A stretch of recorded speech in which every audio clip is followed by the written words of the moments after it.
Welcome back, everyone. Oz here, and today I've got some r/am I the asshole for you all. As per usual, I'll be reading the post, giving you my thoughts and opinions, and I hope you do the same down in the comments below. And without further ado, let's jump right into it.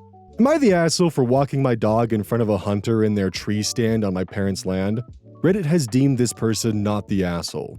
I'm in the Midwest and don't hunt. Don't mind when people do, though. My parents allow friends to hunt on their land. I walk my dog on the same loop every day. They hunt on this loop. We wear bright reflective clothing and never feel in danger. Switching our route could disorient my dog. She's off leash. My parents don't care if I'm there. They know it's the only place my dog can get exercise. But the hunters get pissed. Like I'm supposed to cede to them this time of year and I screw up their hunt when I walk by. I feel like if my dog is a problem, they can go somewhere else.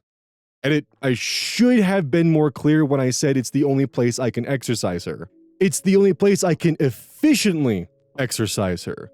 She's a very large young puppy, 110 pounds. She has more freedom to run off leash out there. We do 3 miles. If I try to get the same amount of energy out of front of leash, we have to do 6 to 7 miles, which isn't realistic time-wise. If you've ever walked a 110-pound dog in a leash, you would prefer doing it off-leash on private land. I promise.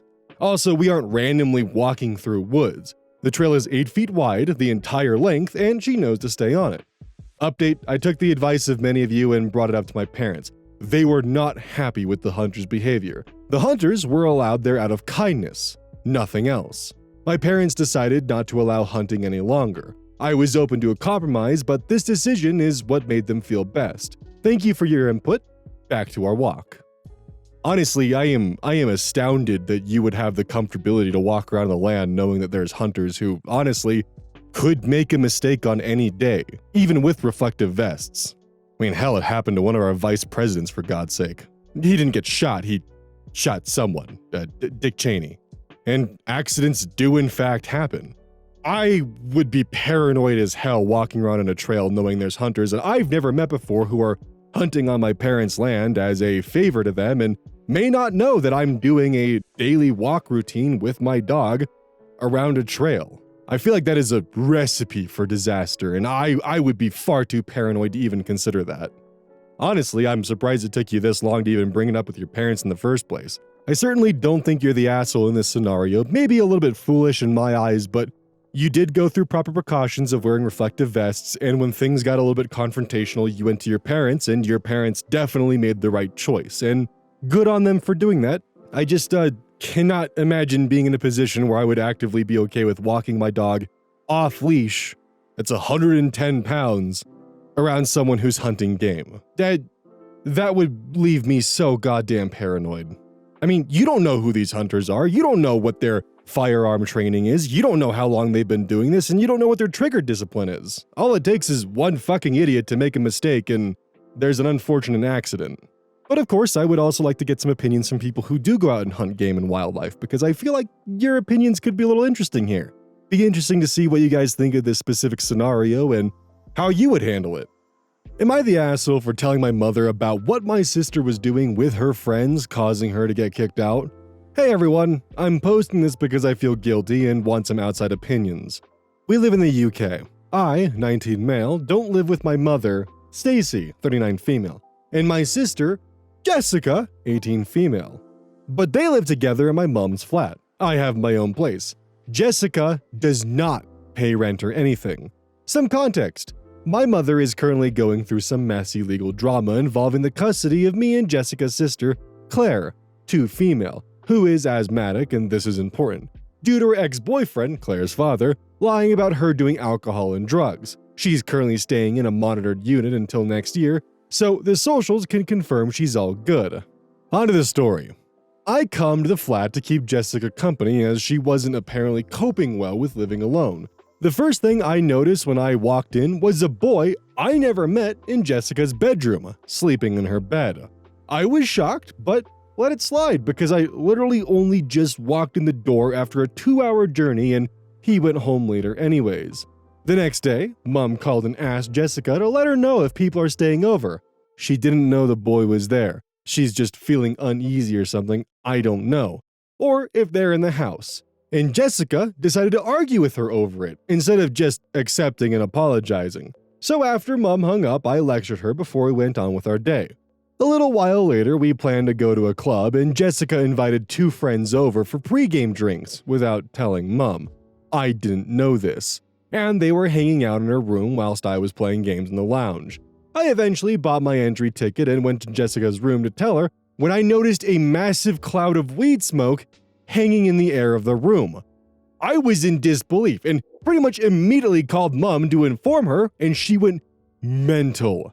Jessica decided to argue with Mom about kicking the friends out, so Mom eventually broke and told Jessica that she's kicking her out, and she's going to have to stay by our father, who isn't Claire's father, by the way.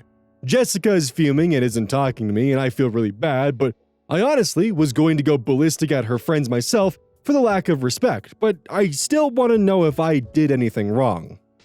While I'm unsure of how the UK works with specific things in regards to this, in the US, the weed being in the household of your mother's property would completely fuck over the plan that she currently has going on with your social services. Like, that shit would jeopardize the hell out of that, and it would be done right there.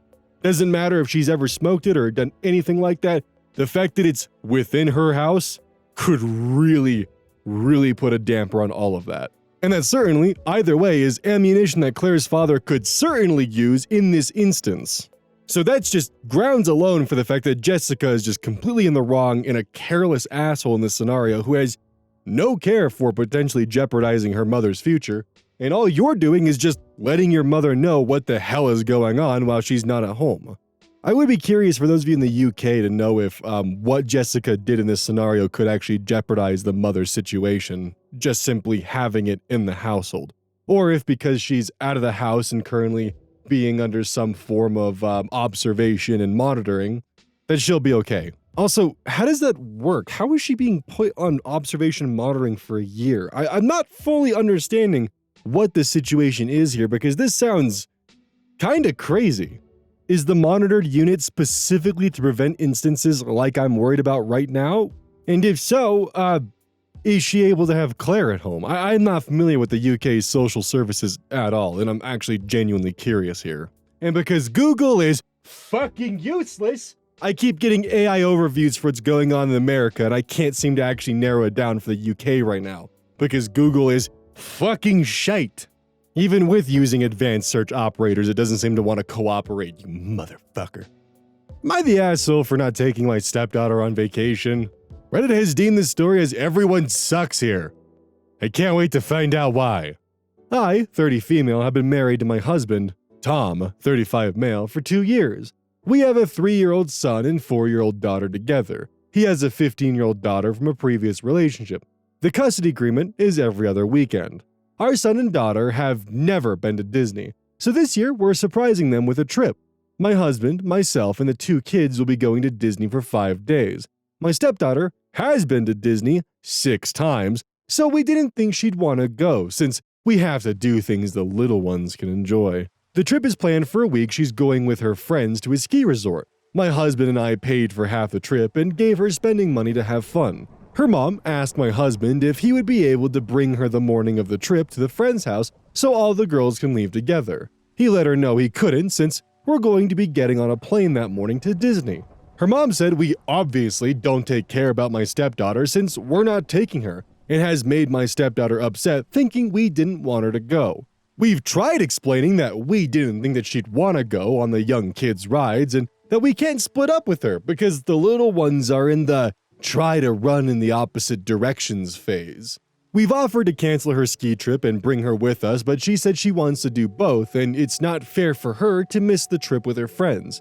We just want some unbiased opinions. Am I the asshole? Answers to some commonly asked questions. Why are we bringing our children to Disney at this age? Honestly, we know they won't remember it, but we will, and we just want to see their eyes light up with their favorite characters and enjoy the magic. Why we wouldn't just let the 15-year-old go off on her own? My husband does not let her go alone at any theme park. We all stay together. My husband and her mom have both agreed she's not ready to be unsupervised and somewhere crowded like that. Even on the ski trip, one of the friends' moms will be there. Why can't we just do the trip another week and have her go to both? That was the week my husband had off work and said he couldn't change it. He's also the one who decided she needed to choose one trip and not go on both. Why don't we just carve out time for her to go with her dad to do rides while the kids nap? Our kids no longer take naps. Also, my husband does not like roller coasters or rides that spin. He gets motion sickness easily. Why don't we bring one of her friends with us? That would just be too expensive. Update.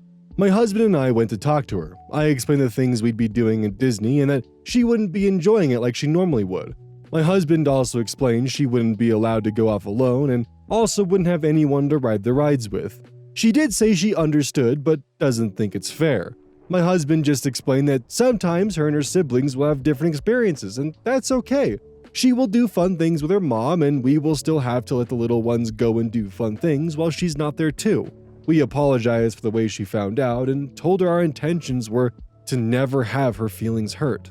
I can definitely see why Reddit labeled this one as everyone sucks here, but I don't know if I fully agree with it because at the end of the day, she's a teenager and she's gonna feel left out if she finds out her family is creating new memories without her. I mean, you gotta think about it from her perspective. I mean, she's still a child and she sees the fact that, her father's moved on, has 2 new infant kids, and they're now going off to Disney World without her and kind of just leaving her on her own. I mean, yeah, that's gonna definitely suck for her, and she probably feels like she's being purposely left out of the picture because you guys didn't even consider to ask her.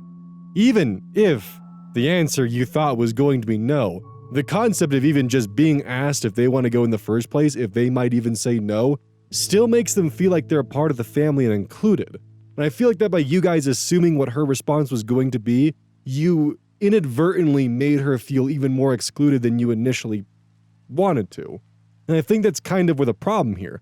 If she was an adult, this would be a little bit different, but I think that because she is 15, there's a little bit of leeway here, and it does point to OP being a bit more of the asshole in this situation. So personally, I don't think I agree with the consensus that it's an everyone sucks story, but I'd love to hear some additional input from the audience because perhaps I'm wrong and I'm reading the situation incorrectly and I'm missing some key tidbits and information that I may have glossed over and forgot. So please, let me know in the comments what you think. So while taking a second look at this in the edit, I actually realized I missed something with the biological mother's response of the fact that she does actually seem to phrase things to the daughter to make the situation out worse than it actually is. And it does seem the mother does a bit of guilt tripping, especially with how OP described it as, her mom said we obviously don't care about my stepdaughter since we're not taking her, and has made my stepdaughter upset thinking we didn't want her to go. I was far too focused on the conversation the daughter was having with her father and the stepmother and forgot entirely about what the biological mom had said. Including her reaction, this does kind of become an everyone sucks, at least all the adults suck, because the biological mother definitely did weaponize this against the daughter without giving them a proper chance to explain what was going on and made it sound like the parents didn't want the daughter around at all. So yeah, something I kinda missed there that I think is actually important to add a bit of context to the full story. Am I the asshole for calling my dad's wife illiterate because I suspect that she is? My 26 female dad, 50 male, has been with his partner Anne, 55 female, for about 15 years. She had a really sad and rough upbringing, drug-addicted parents, foster care, didn't graduate high school, and we've never really gotten along. My dad recently had a back injury and told me that he was on paid medical leave for a month.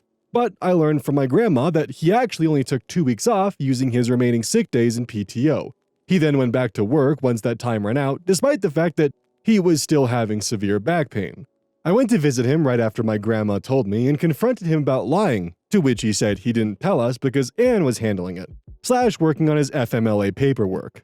As we were talking, she came out and told me to leave it alone and said something like, "You're not the only one who knows how to do this stuff. I promise I've been filling out forms since before you were born." It's a known suspicion on my dad's side of the family that she's functionally illiterate, but no one ever talks about it when he's around. Her Facebook posts and texts never make any sense and read like they're being spelled out by someone who's learning how to sound out letters. For instance, our, O-U-R, is always spelled R, A-R-E. Great, G-R-E-A-T, is spelled G-R-A-T, etc. I've seen that she pretty much exclusively uses the voice typing feature, and has Siri read all her texts. When he was a teenager, my brother got in huge trouble with our grandma because one year on Anne's birthday, our dad got her a card and my brother asked her to read it out loud, so she understandably called him an asshole. We're not close, so I obviously don't know whether she's actually illiterate. I checked in with him yesterday, 2 weeks after Anne told me to leave it alone, and asked how the FMLA paperwork was going. He said that he's feeling better, so he's just going to keep working. But he was walking fully hunched over last time I saw him. I asked my dad to put Anne on the phone so that she could tell me what was going on. Anne said that this wasn't my business, but if we were really concerned, we would just give him money to support them, so he can stay home. I honestly blew up after that and said, it should not take you a month to fill out a few forms. You know you're fucking illiterate, so let me just do the paperwork. They hung up after that and my dad hasn't talked to me since. I feel bad for using her struggles as an insult because I know that's probably a huge insecurity, but the fact that she's not taking this seriously is blood-boiling. I feel like the bluntness was warranted, but I still feel bad. Am I the asshole here? Too long didn't read. I called my dad's partner illiterate because she won't let me help fill out his FMLA forms following a back injury. Question: is your dad also illiterate? Is there a reason why he can't fill out his forms? Genuine question, because if he's capable of filling out his own forms, how come he's not doing them? And why is all the blame suddenly on Anne? Like, trust me, I do understand the concern, but this most certainly is not all on Anne, and it sounds like you just want a reason to call her out. And yeah, it probably is a massive insecurity being raised in a household where you can't get a proper education and kind of having to bullshit your way through every kind of interaction you have and feeling like you were robbed of possibly an education. Like, yeah, that most certainly is a massive insecurity of Anne's, and you probably understand and know that. But again, how come your dad can't fill the forms out? I also do side with you for getting frustrated over them not filling the forms out that would solve their problems and then asking you for money if you're so concerned. That is a very shitty thing for them to do, don't get me wrong. But why is all the blame on Anne? I don't know, maybe I'm missing something here because this feels like a really interesting and kind of tricky scenario, but I think I'm mostly on the right track here, but please in the comments let me know if I'm off basis or if I am, but I'm just missing some key factors that I'm probably just unaware of. Am I the asshole for asking my husband to prioritize our family tradition over his new friendship? This one's left Reddit asking for more information. My husband, 35 male, and I, 32 female, have a very small but meaningful tradition we started the first year we got married. It's nothing major, but it's important to me.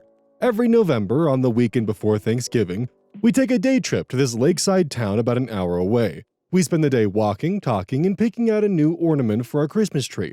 Something that's meaningful to our year. It's just one day, but it's one of those things that makes the holiday season special for us. My husband recently became great friends with a guy from his gym. They hit it off quickly, and I think it's great because my husband doesn't make new friends easily. He seems like a genuinely nice person and shares a lot of his interests, like hiking and gaming, and I know it's refreshing for my husband to have someone he clicks with so well.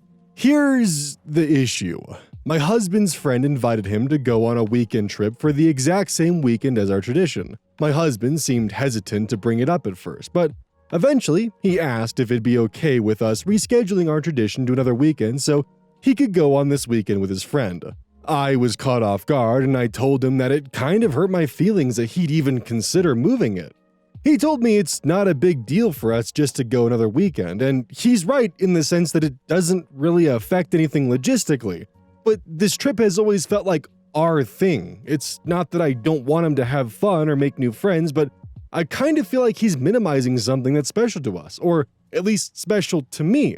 When I told him that, he looked surprised and then frustrated, saying I was overreacting. He ended up agreeing to keep the weekend for our tradition, but I could tell he was disappointed and I feel guilty for that. Part of me wonders if I'm being stubborn about a little ritual that maybe I only care about as much as I do. So am I the asshole for asking him to prioritize our tradition over his new friend? Update. I saw some people asking how long we've been married. We've been married for 6 years and we've been doing this tradition since our first year together, always on the same weekend. Update 2. A lot of people have asked why this specific weekend matters so much to me.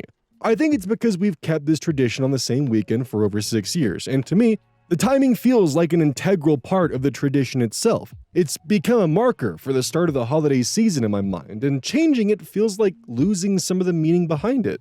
Update 3. After a few hours. I want to thank everyone who shared their opinion. After reading the comments and giving myself some time to reflect, I decided to talk to my husband again. I told him I felt bad for how things went earlier and that I didn't mean to make him feel like I'm keeping him on a leash. I also explained why our little tradition feels so special to me and how I've always seen that weekend as our weekend. He admitted that he hadn't realized how much it meant to me. He said that he'd been excited about the trip with his friend because it was the first time in a long while that someone reached out to him like that, and that he didn't want to let that slip away. We both agreed we could have handled the conversation better and that neither of us wanted the other to feel like their feelings didn't matter. As said earlier, we've decided to stick to our tradition this year as planned, and my husband is going to plan a weekend trip with his friend in January, when the holidays are over.